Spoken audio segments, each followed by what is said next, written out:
ভারতের যে সমস্ত কিছু নেতৃবৃন্দ আছেন তারা এটাকে খুব ভালোভাবে মেনে নিতে পারেন। শেখ হাসিনা তাদেরকেও ব্ল্যাকমেইল করেছে। সেভেন সিস্টার নিয়ে কিন্তু বাংলাদেশের কেউ মাথা ঘামাচ্ছে না। ভারতের কোথায় কি হলো এটার দিক নাই, এমন ভাব দেখায় তারা মনে হয় আমাদেরকে বিনা পয়সায় চিকিৎসা করে।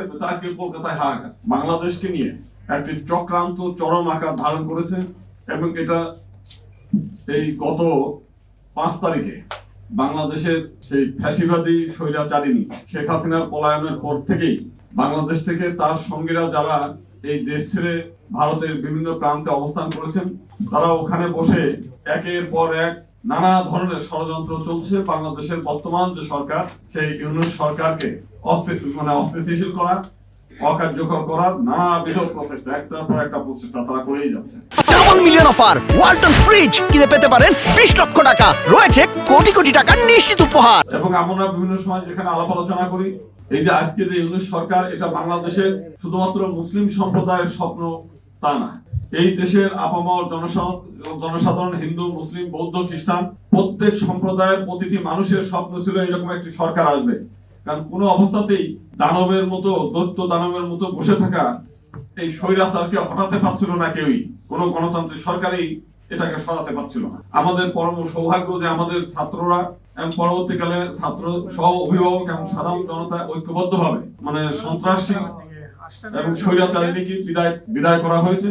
তো বিদায়ের পরে এই বিদায়টাকে, এই যে বিদায়, সেই বিদায়টাকে আমাদের পার্শ্ববর্তী দেশ ভারতের যে সমস্ত কিছু নেতৃবৃন্দ আছেন তারা এটাকে খুব ভালোভাবে মেনে নিতে পারেন। একই সঙ্গে যেহেতু তারা সবসময় বাংলাদেশের, তাদের সঙ্গে তো আমার দীর্ঘদিনের সম্পর্ক, আমি তাদের সঙ্গে আমাদের একটা পরিচয় আছে, ভালো পরিচয়। আমি যখনই বলেছি যে বাংলাদেশে গণতন্ত্র নাই, এই গণতন্ত্রটাকে পুনঃ প্রতিষ্ঠা করতে হবে।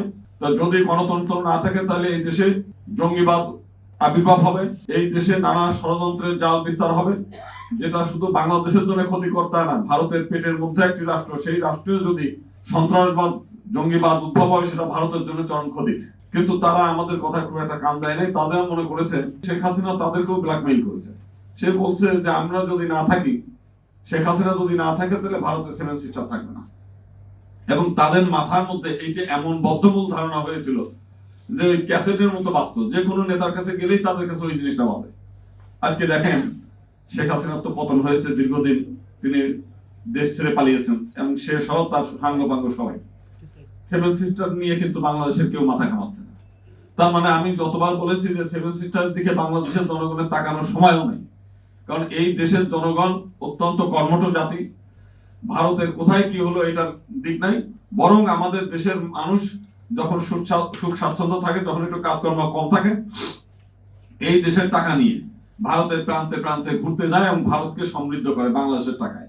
আজকে বাংলাদেশের একটা বিয়ের অনুষ্ঠান হলেও সেই কেনাকাটা কলকাতায়, বাংলাদেশে একটু বেড়াতে গেলেও কলকাতায়, বাংলাদেশের একটা রোগী চিকিৎসা করতে গেলেও ভারতে যাচ্ছে। এখন ওরা মাঝে মাঝে এমন ভাব দেখায় তারা মনে হয় আমাদেরকে বিনা পয়সায় চিকিৎসা করে, আমাদেরকে বিনা কাপড় চোপড়, প্রসাধনী, আলু, পেঁয়াজ একেবারে বিনা পয়সায় আমাদেরকে ঠেলে দেয়। বাস্তবতা তো তা না। তারা আমাদের এখানে বিক্রি না করতে পারলে তাদেরই কৃষি খাত ক্ষতি হবে, তাদেরই শিল্প বাণিজ্য ক্ষতি হবে। তা আজকে কলকাতায় হাহাকার, বিভিন্ন অঞ্চলে তারা ডাক্তাররা রোগী পাচ্ছে না। ইসকন নিয়ে কথা হচ্ছে, তার মাঝেই দেখলাম ভৈরবে একটা ইসকন মন্দিরে হামলা হয়ে গেছে। সেখানে ভিডিও ফুটেজ খুঁজে দেখা গেল ছাত্রলীগের কর্মী এবং তাদেরকে ধরেছে। এবং এর আগেও দুর্গাপূজার সময় যে 4টি ঘটনা ঘটছে, সেই 4টি ঘটনার সঙ্গে আওয়ামী লীগ জড়িত। এবং তারা এমন ভাবে চেষ্টা করছে যে মাইনরিটি ইস্যুটা কিন্তু অনেক বড় ইস্যু।